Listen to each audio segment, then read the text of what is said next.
భారతదేశం కోరగానే అమెరికా స్పందించింది. నీరవ్ మోడీ సోదరుడు ఇప్పుడు అమెరికాలో అరెస్ట్ అయ్యాడు.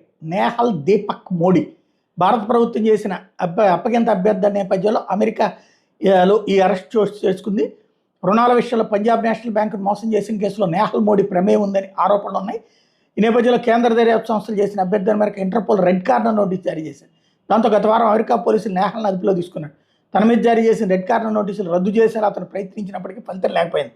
దీంతో తాజాగా అతను అరెస్ట్ చేశారు.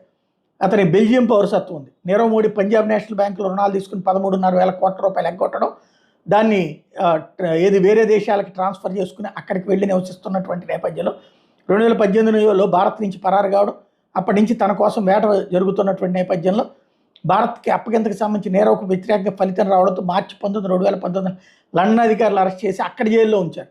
దాదాపు 6 ఏళ్లుగా అక్కడి జైల్లోనే ఉన్నాడు. నీరవ్ను స్వదేశాన్ని తీసుకురావడం కోసం